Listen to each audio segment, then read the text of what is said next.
A warm welcome to all the viewers for the course as Advanced Manufacturing Technology, AME 702. Myself Thia Pal, Assistant Professor of Department of Mechanical Engineering, JIS College of Engineering, and today I am going to give a lecture on electron beam machining. Well, probably it is the second part of electron beam machining lecture. And in this lecture today I am going to cover up the material removal process, how it is occurring for electron beam machining, and the most important thing is that what are the parameters that are associated for this particular electron beam machining, what are the capability of this machining process, and it will be followed by advantages and disadvantages. As you know, electron beam machining, it is basically a thermal process. Laser beam is also one of the thermal process, and this laser beam machining and electron beam machining both are the advanced technology that has been preferred in today's market for performing your operation for manufacturing. And basically they both are the advanced non-traditional machining process. So without any further delay, let's have a look at the content.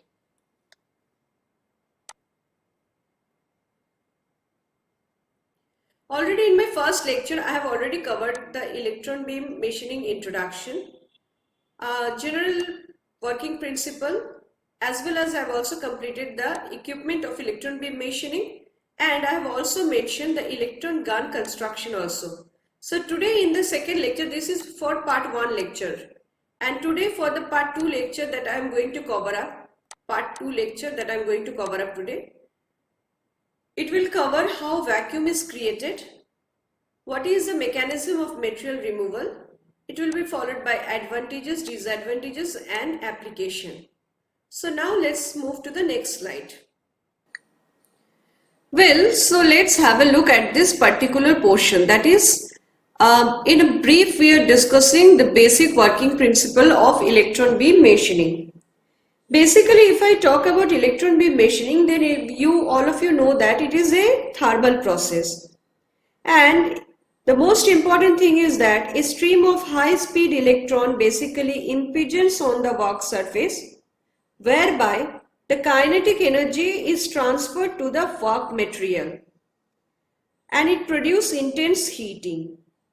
And depending on the intensity of the heat thus generated, the material can melt or vaporize.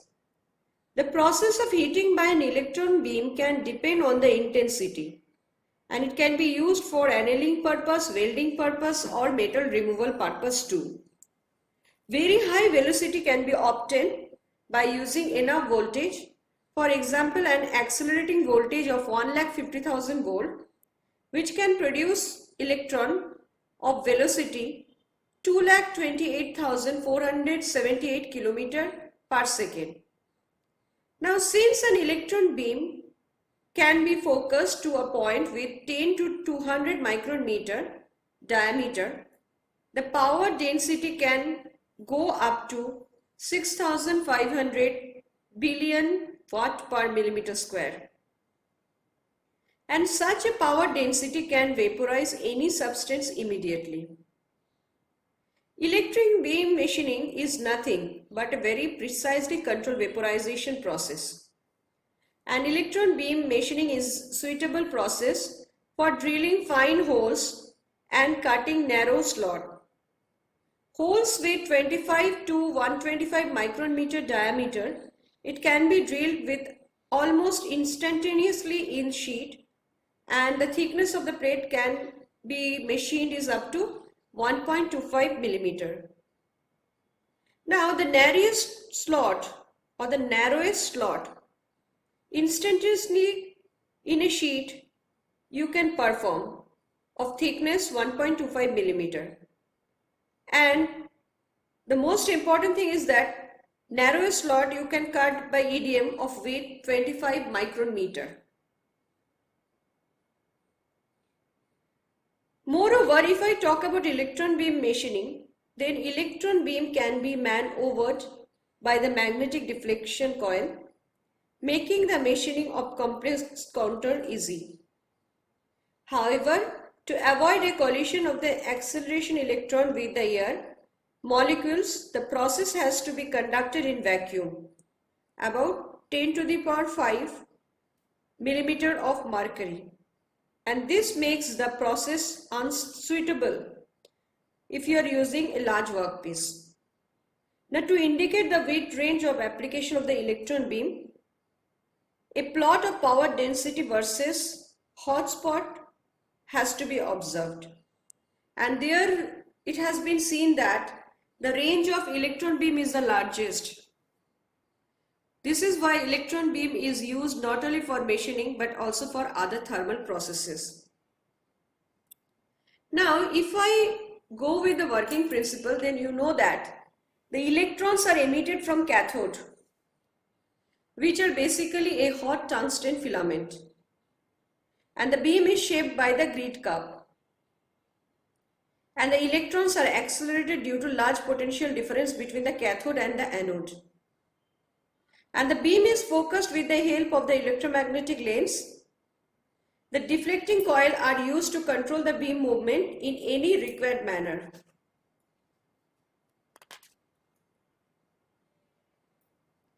If you want to drill a hole, then the diameter depends on the beam diameter and the energy density. So when the diameter of the required hole is larger than the beam diameter, the beam is deflected in a circular path with a proper radius. Most holes drilled with electron beam machining are characterized by a small crater on the beam indicates side of the work.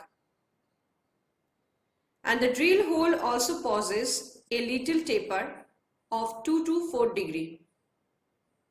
Now when the sheet thickness is more than 0.1 millimeter, some idea about the performance characteristic of drilling hole with electron beam machining can be obtained. So if I talk about the material and if I talk about the workpiece thickness, then what will be the diameter of the hole? How much drilling time it will take? Let's have a brief discussion. If you prefer tungsten material, then workpiece thickness if you consider as 0.25 millimeter, then you can obtain hole diameter of 25 micron meter, and the most important thing is that drilling time is less than your 1 second and beam current is your 50 microampere and your accelerating voltage is only 140 kilovolt. So you can see drilling time is taking less than 1 second itself. So how fast it is performing. Now if you go for the stainless steel, and if your workpiece thickness is 2.5 and you can obtain a hole diameter of 125 micron meter and your drilling time will be 10 seconds, your acceleration voltage will be 140 kilovolt and the beam current required is 100 microampere. Now if you go with the stainless steel and the workpiece thickness is 1 millimeter, then the hole diameter will be 125 micron meter and drilling time is less than 1 second. Your acceleration voltage is again 140 kilovolt and your beam current will be 100 microampere. Now if you go with the aluminium and the work plate thickness is 2.5, you can obtain a hole diameter of 125 micron meter and your drilling time will be 10 seconds and your acceleration voltage will be 140 kilovolt and your beam current will be 100 micron ampere. If you go with aluminium Al2O3 and your workpiece thickness is 0.75 millimeter, 0.75 millimeter, just imagine how thin the thickness. You can drill a diameter of 300 micron meter and drilling time it will take only 30 seconds and acceleration voltage is 125 kilovolt and beam current required is 60 micron ampere. And if you have a look for the quartz and the workpiece thickness is 3 millimeter, your hole diameter will be 25 micron meter and drilling time will be less than 1 second, accelerating voltage will be 140 kilovolt and beam current will be 10 micron ampere. And the thing is that if you want to cut a slot, the machining speed normally depends on the rate of the material removal. That is, the cross section of the slot to be cut, and the side of a slot in a sheet with thickness up to 0.1 millimeter are almost parallel. A taper of 1 degree to 2 degree is observed in a slot cut in a thicker plate, but a small amount of material splatter occurs on the beam incident size. So you can see how it is affecting if you want to do a slot cutting, if you want to make a hole or a drill. So you can see how electron beam is basically playing the role in today's non-traditional machining sector, and it is used for performing so many operations too. So if I had a glance look at the working principle, then I can say that first of all, you are using an electron gun. Why you are using an electron gun? To produce a high velocity electron particles. And these electron particles move towards anode, which is placed after the cathode tube. Now this high intense electron beam passes through a magnetic lens, and thus there is a series of lanes which take care only convergent electron, and it allows it to pass through it. It also absorbs all the divergent electron and low energy electron, and thus produce a high quality of electron beam. Now this electron beam now passes through the electromagnetic lens and deflecting coil, so that the electron beam can be focused at a spot, and if it is focused at a spot, then melting and vaporization occur, and thus the material removal takes place.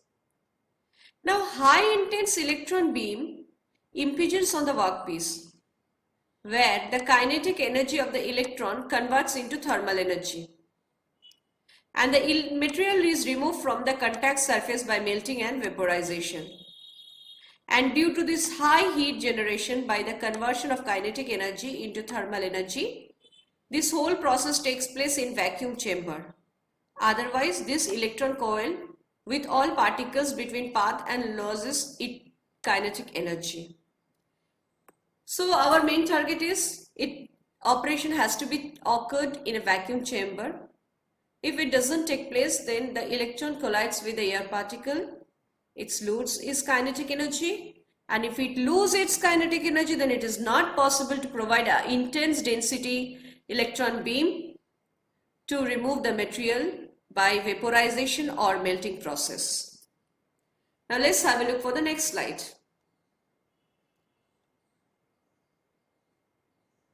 So the question arises, how vacuum is created?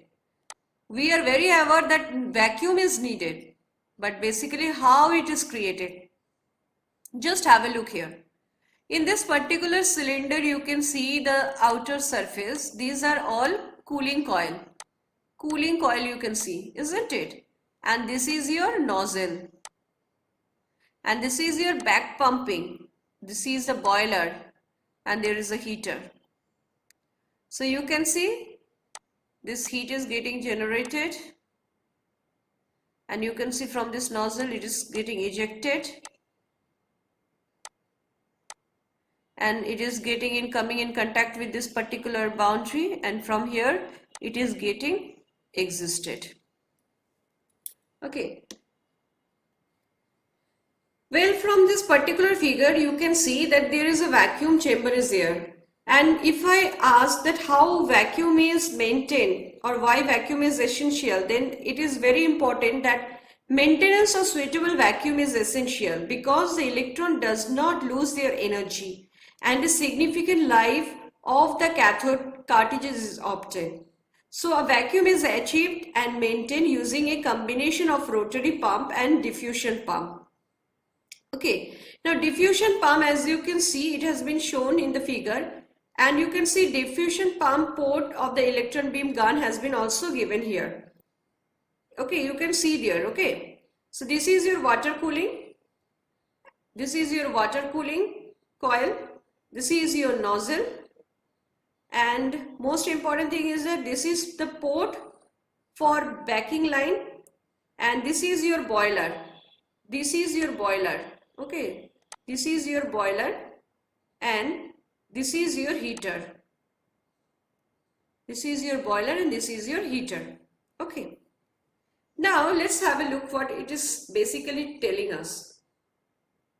As you can see, diffusion pump is essential for an oil heater.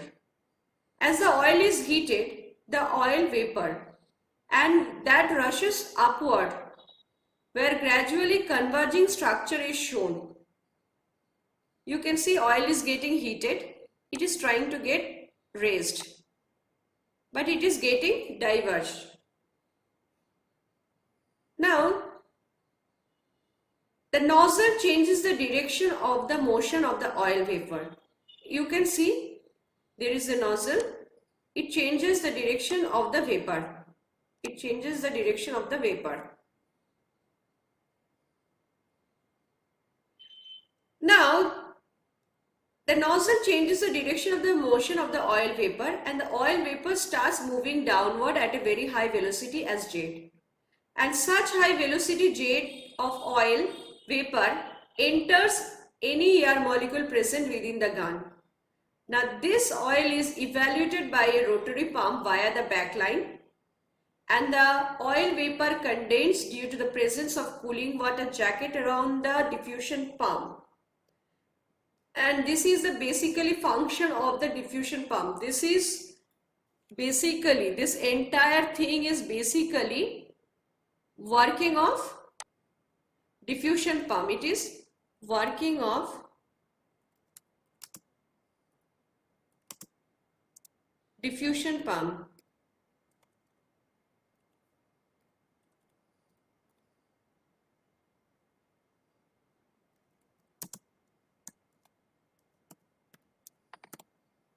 So this is basically the working of your diffusion pump. It has been explained here. Okay. Now let's move to the next slide.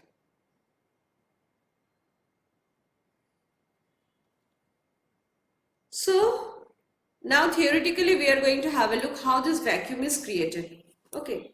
Main elements for creating the vacuum is your diffusion pump that we have already mentioned.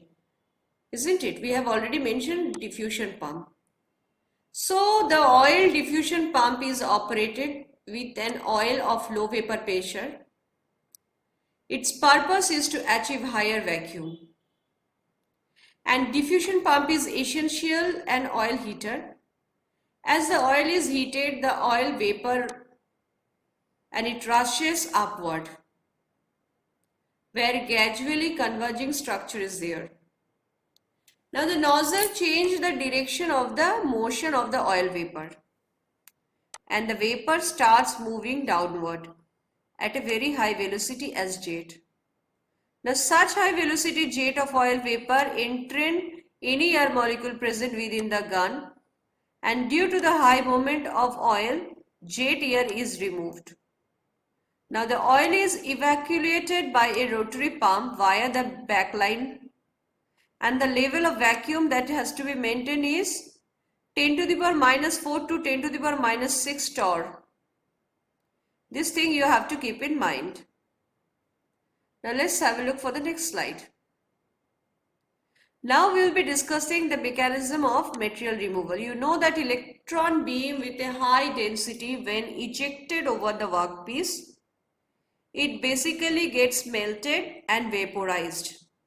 So here what we can see is that a high voltage is applied where in the cathode filament and thus thermo-ionic emission of electron takes place. Now these thermo-ionic electrons are repelled by the cathode and attracted by the anode through the bias grid.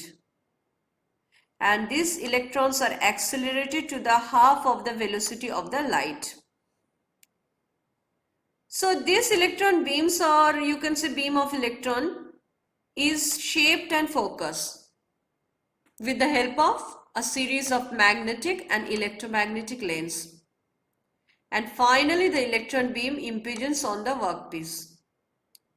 Upon impingement, the kinetic energy from the electron is absorbed by the workpiece, which result into heating, melting and vaporization. And thus you can perform the drilling operation. What should be the spot size? It is varying from 10 to 100 microns. But for this you require high energy density. So if I come to a glance at the mechanism of material, then you can very sure that a high voltage is required where in the cathode filament to get thermoionic emission of electrons. And these thermoionic electrons are repelled by the cathode and attracted by the anode through the bias grid, and electrons are accelerated to half of the velocity of the light. And the most important thing is that electron beam, or you can say it is shaped and focused with the help of some magnetic and electromagnetic lens. And finally, the electron beam impinges on your workpiece. Now, upon impingement, the kinetic energy of the electron is absorbed by the workpiece, which will result into heating, melting, vaporization. And the thing is that spot size that should be vary between 10 to 100 micron. And for this, a high energy density required.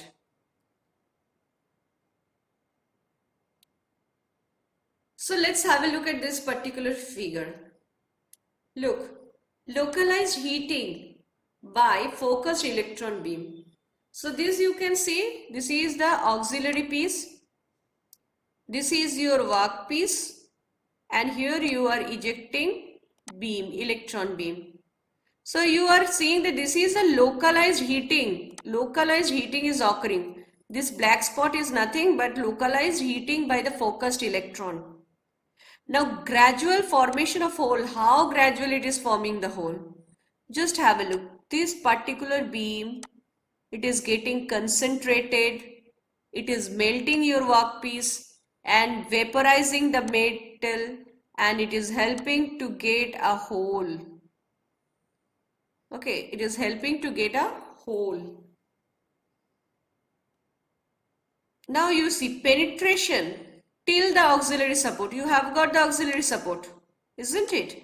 And this is your main workpiece. So you have to penetrate it. So you are focusing your electron beam at a high concentration over the workpiece.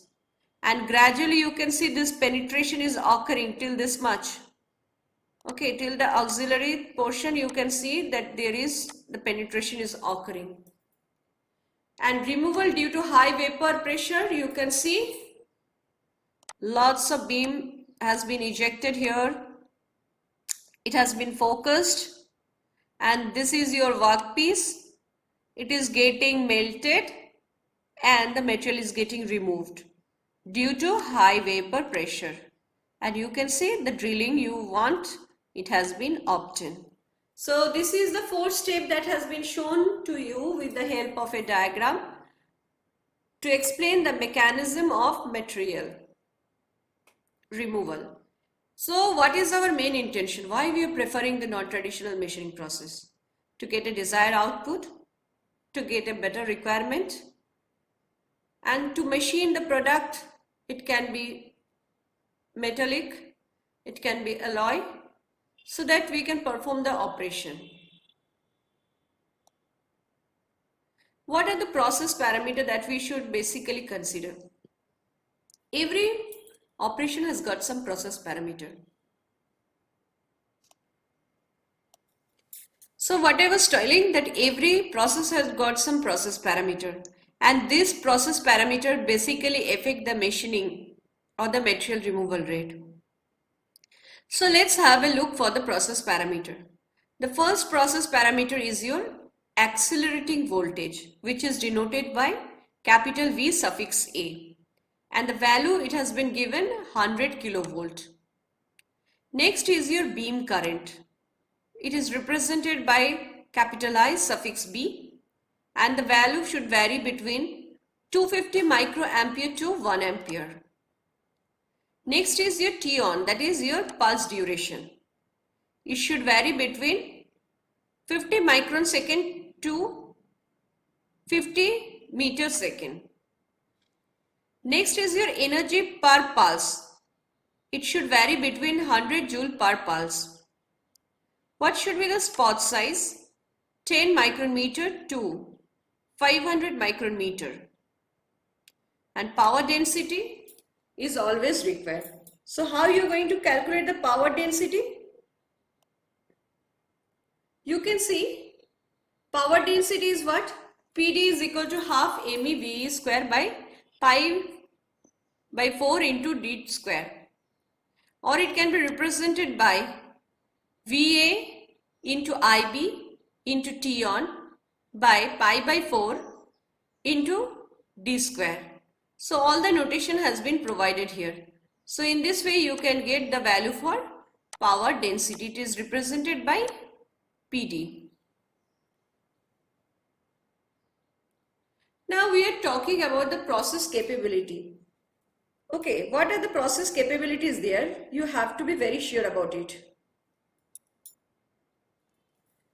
You see, basically electron beam can provide hole of diameter in a range of 100 micrometer to 2 millimeter with a depth up to 15 millimeter, and that is with the length by diameter ratio of round 10.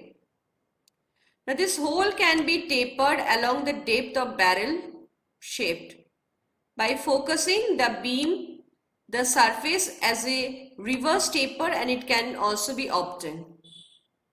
Generally, bar formation does not occur in electron beam machining. So this is one of the advantage you can consider. Next, a wide range of materials such as steel, stainless steel, titanium, nickel super alloy, then aluminium, as well as plastics, ceramics, leather, all can be machined successfully using electron beam machining. So you can see how much flexibility in material selection they are providing for machining.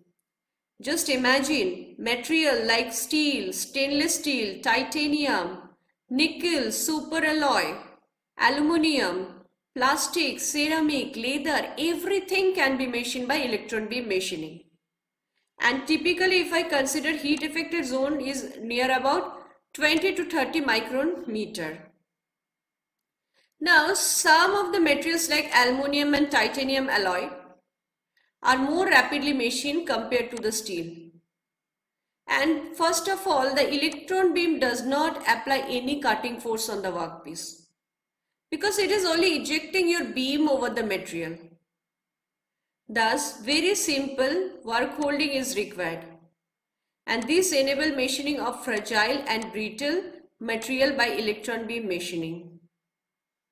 Hole can be drilled at a very shallow angle of less as to 20 to 30 degree. Now let's have a look for the application. First of all, it is used to produce very small size hole, about 100 micrometer to 2 millimeter. Very small hole, you are using it to drill. Next, it is used to produce hole in diesel injection nozzle also. It is used in aerospace industry for producing turbine blade for supersonic engine and in nuclear reactor. So you can see so many applications are associated with your electron beam machining. So now we will be discussing about what are the various advantages of electron beam machining. So first of all, if I had a look on these advantages, then you can see it can be used to produce very small size hole in any shape. It can be also used for machining any material irrespective of its hardness and its mechanical properties. It also provides good surface finish. No, any surface finish processing is required after electron beam machining. So whatever you are performing at a one point, there is very much we are sure that there is no extra surfacing or finishing processes associated with electron beam machining. And finally, high reacting material can be machined easily because it is done under vacuum. So if any material is highly reacting, then it can be machined with the help of electron beam machining. So now let's have a look for the disadvantages. Now we are considering electron beam machining. So the setup cost is little bit high because you are generating the electron beam. So initially the capital cost is high. Next is skill operator is very much required. Next is that regular maintenance is also required. And the thing is that material removal rate is very low comparative to other conventional process. And one more important thing is that we are preferring this process to be carried out in vacuum. But it is very difficult to produce perfect vacuum chamber. Thus finally we come to the conclusion. Okay, and it always says that basically electron beam machining provides very high drilling rate when small holes with large aspect ratio are to be drilled. Moreover, it can machine almost any material irrespective of their mechanical property, as it applies no mechanical cutting force, therefore work holding and fixture cost is very less. Further, for the same reason, fragile and brittle material can also be processed. The heat affected zone in electron beam machining is rather less due to shorter pulse. An electron beam machining can provide holes of any shape by combining beam deflection using electromagnetic coils and the CNC table with higher accuracy. However, electron beam machining has its own share of limitation. And the primary limitation are the high capital cost of the equipment and necessarily it is required to maintain as per the applicable for any equipment using vacuum system. And moreover, electron beam machining, there is a significant amount of non-productive pump down period for attaining desired vacuum. However, this can be reduced to some extent using vacuum load lock. Though heat effective zone is rather less in electron beam machining, but recast layer formation cannot be avoided. So what we have concluded from the overall view of electron beam machining that I have already stated you. And really I am very thankful to all of you for listening the video. Please stay connected with me so that in the next lecture we can come up with new non-traditional machining process too. Thank you very much. And please stay connected with me. And if you have liked the video, then subscribe my channel, like the video, put comment on the video, and that's all. In the next upcoming lecture, we will be proceeding with rapid prototyping or just overview of the rapid prototyping. Now, this is playing a very important role in today's manufacturing industry. Thank you very much.